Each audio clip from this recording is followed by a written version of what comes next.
शुभ प्रभात बच्चों। आज हम नया पाठ आरंभ करेंगे बेटा। पाठ 3 हमारा है हमारे राष्ट्रीय प्रतीक। ठीक है, भारत के राष्ट्रीय प्रतीक चिन्ह कौन कौन से हैं इसके बारे में हम इस पाठ में पढ़ेंगे और इन प्रतीकों को कहां से लिया गया है। ठीक है, प्रतीक चिन्ह क्या होते हैं? प्रतीक चिन्ह उसकी पहचान। ठीक है, चिन्ह मतलब उसकी पहचान है। जैसे कि आपके स्कूल का ड्रेस, ठीक है, वो आपकी पहचान है। हर स्कूल से अलग है, हर स्कूल के अलग अलग ड्रेस होती है जिससे कि वो पहचाने जाते हैं कि वो किस स्कूल के बच्चे हैं। ठीक है, पहचाने जाते हैं। उसी प्रकार हर राष्ट्र का अलग अलग चिन्ह होते हैं जिससे कि उस राष्ट्र की पहचान की जाती है। तो आज हम पाठ में पढ़ेंगे हमारे भारत के राष्ट्रीय प्रतीक चिन्हों के बारे में, कौन कौन से भारत के राष्ट्रीय प्रतीक चिन्ह हैं और उनको कहाँ से लिया गया है। तो आइए हम अपना पाठ आरंभ करते हैं। सब लोग अपना बुक ओपन करेंगे और बुक में ध्यान से सुनेंगे और देखेंगे। बच्चों, यह है आपका पाठ हमारे राष्ट्रीय प्रतीक। इस पाठ में हमारे राष्ट्रीय प्रतीकों का उल्लेख किया गया है। हमें इन प्रतीकों के बारे में जानना चाहिए तथा इनका सम्मान करना चाहिए।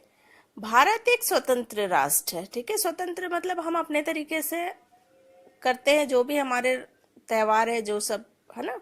भारत एक स्वतंत्र राष्ट्र है। हम सब भारत के नागरिक हैं। प्रत्येक राष्ट्र के कुछ प्रतीक चिन्ह होते हैं। हर राष्ट्र के अलग अलग प्रतीक चिन्ह होते हैं। हमें इनके प्रति सम्मान प्रकट करना चाहिए। इन प्रतीकों का अपमान राष्ट्र का अपमान माना जाता है। ठीक है, प्रतीक चिन्हों का अपमान करना मतलब अपने राष्ट्र का अपमान करना। इसलिए हमें प्रतीक चिन्हों का क्या करना चाहिए? हमेशा सम्मान करना चाहिए। राष्ट्रीय ध्वज जो आपको दिखाई दे रहा है, हमारा राष्ट्रीय ध्वज 3 रंगों का है। 3 रंग आपको दिखाई दे रहा है, इसीलिए इसे तिरंगा भी कहा जाता है। इसीलिए हमारे राष्ट्रीय ध्वज को क्या कहा जाता है? तिरंगा। सबसे ऊपर केसरिया, ये जो दिखाई दे रहा है आपको, केसरिया रंग, मध्य में सफेद और नीचे गहरे हरे रंग की पट्टी होती है। ध्वज की लंबाई व चौड़ाई में 3 और 2 का अनुपात होता है। सफेद पट्टी पर नीले रंग का चक्र बना होता है। ये जो चक्र है ये नीले रंग का होता है। इस चक्र में 24 कमानियां होती है जो प्रगति का सूचक है। राष्ट्रीय प्रतीक। यह प्रतीक सम्राट अशोक द्वारा सारनाथ में बनाया स्तंभ के ऊपरी भाग से लिया गया है। ये कहां से लिया गया है? सारनाथ।